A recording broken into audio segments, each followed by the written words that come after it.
Hello friends, welcome to my YouTube channel. आज हम शिक्षा के उद्देश्य, ज्ञान और पाठ्यचर्या जो द्वितीय प्रश्न पत्र है बीएसटीसी और जिसको डीएलएड भी बोलते हैं 2021 का पेपर सॉल्व आउट करेंगे। मैं आपके लिए एक आंसर के लेके आया हूँ। 70 नंबर का पेपर होता है और पासिंग मार्क 28 नंबर होने अनिवार्य है। 3 घंटे का पेपर है। सो स्टार्ट करते हैं। पहला क्वेश्चन है कि शिक्षा का अर्थ अंत शक्तियों का बाह्य जीवन से समन्वय स्थापित करना है। कथन निम्न में से किस शिक्षाविद का है? तो इसका राइट आंसर है ऑप्शन स, हर्बर्ट स्पेंसर। दूसरा क्वेश्चन आया था कि निम्न में से किस दार्शनिक का आदर्शवाद दर्शन से संबंध नहीं है? तो इसका राइट आंसर है रूसो, क्योंकि रूसो प्रकृतिवाद से संबंधित है। ठीक है। तीसरा क्वेश्चन है पश्चिमी दार्शनिकों में प्रश्नोत्तर विधि किसने दी थी? इसका राइट आंसर है ऑप्शन नंबर ए, सोक्रात ने प्रश्नोत्तर विधि दी थी। प्लेटो ने संवाद विधि दी थी और अरस्तु ने आगमन निगमन विधि का प्रतिपादन किया था। ठीक है। नेक्स्ट क्वेश्चन है चौथा कि रिपब्लिक पुस्तक के लेखक कौन है? तो रिपब्लिक पुस्तक के लेखक कौन है? प्लेटो। ऑप्शन ए राइट है। पांचवा क्वेश्चन है कि बुनियादी शिक्षा के प्रवर्तक कौन थे, जिसको बेसिक शिक्षा भी कहा जाता है? तो इसका राइट आंसर है ऑप्शन स, महात्मा गांधी। छठा क्वेश्चन है कि डी स्कूलिंग सोसाइटी पुस्तक के लेखक कौन है? तो इसका राइट आंसर है इवान इलिच। ठीक है।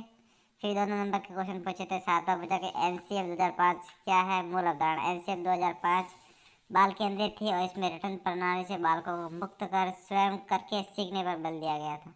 रचनात्मक आकलन के संदर्भ में टिप्पणी लिखी। रचनात्मक आकलन वो होता है जो पाठ के साथ साथ चलता रहता है, बच्चे सीख रहे कि नहीं सीख रहे ये देखा जाता है रचनात्मक आकलन में। ठीक है। नवा क्वेश्चन था कि रूसो की दो पुस्तक प्रसिद्ध पुस्तक का नाम बताए। तो रूसो की एक पुस्तक का नाम एमिल है, एमिल। ठीक है। रूसो के अनुसार निषेधात्मक शिक्षा क्या है? रूसो के अनुसार निषेधात्मक शिक्षा है कि प्रगति की गोद में रहकर स्वयं अनुभव के द्वारा सीखना, मतलब शिक्षा का विरोध नहीं करना। प्रकृतिवाद का अर्थ है प्रकृतिवाद कितने प्रकार की कीजिए। 11वां क्वेश्चन 2 नंबर का था। प्रकृतिवाद मतलब प्रकृति की गोद में रहकर शिक्षा प्राप्त करना। इसके 3 प्रकार है, पदार्थवादी प्रकृति, यंत्रवादी प्रकृति और एक जैविक प्रकृति।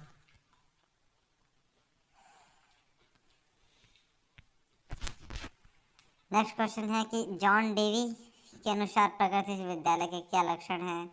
13वां क्वेश्चन आया था कि समूह शिक्षा की अवधारणा किसने प्रतिपादित की, उसके बारे में संक्षिप्त से लिखिए। तो समूह शिक्षा की अवधारणा मकारेंको ने मकारेंको ने दी थी, जिसको रूस का जॉन डेवी भी कहा जाता है। अगला क्वेश्चन है कि पाठ्यचर्या की अवधारणा के मुख्य बिंदुओं को लिखिए। पाठ्यचर्या की प्रक्रिया व उसके सोपान। पाठ्यचर्या के प्रमुख सोपान 4 होते हैं। पहला होता है उद्देश्य एवं लक्ष्य, दूसरा विषय वस्तु का चयन, तीसरा है सीखने का अनुभव और चौथा है मूल्यांकन। यथार्थवाद क्या है और यथार्थवाद के प्रकार को समझाइए। 17वां क्वेश्चन है कि शिक्षा की प्रक्रिया आयाम जॉन डेवी के अनुसार कौन कौन से उनकी भूमिका। जॉन डेवी ने शिक्षा को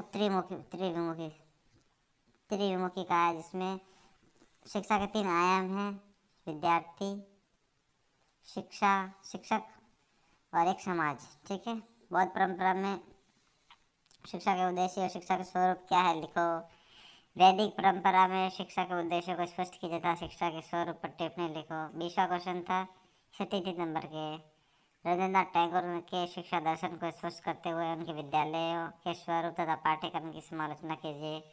सतत एवं व्यापक मूल्यांकन अवधारणा को स्पष्ट कीजिए तथा आवश्यकता महत्व पर प्रकाश डालिए। 6 नंबर का क्वेश्चन है। अथवा में आया था कि सतत एवं व्यापक मूल्यांकन की प्रक्रिया एवं प्रयुक्त शब्दावली की व्याख्या करते हुए संपूर्ण प्रक्रिया को समझाइए। इसमें सतत एवं व्यापक मूल्यांकन में शब्दावलियों के आधार रेखा मूल्यांकन, रेखांकन, रचनात्मक आकलन, योगात्मक आकलन है, चेकलिस्ट है, पोर्टफोलियो आदि इसकी शब्दावली है। ठीक है। 22वां क्वेश्चन है कि पाठ्यचर्या निर्माण को प्रभावित करने वाले कारक की व्याख्या कीजिए। सामाजिक, आर्थिक, राजनीतिक कारक है, इसके बारे में लिखना था।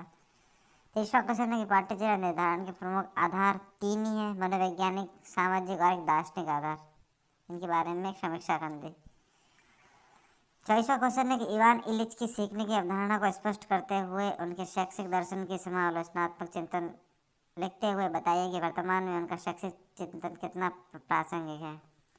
18वां क्वेश्चन आया था कि पाउलो फेरे के शैक्षिक दर्शन समालोचनात्मक व्याख्या करते हुए वर्तमान संदर्भ में फेरे के चिंतन की प्रासंगिकता के बारे में लिखिए।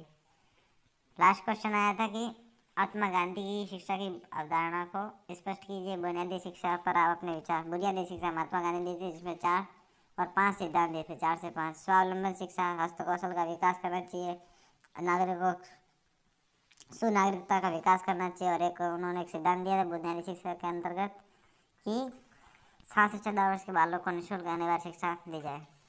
यदि आपको ये वीडियो अच्छा लगा तो प्लीज़ लाइक करें, शेयर करें, कमेंट करें। Thank you for watching my video.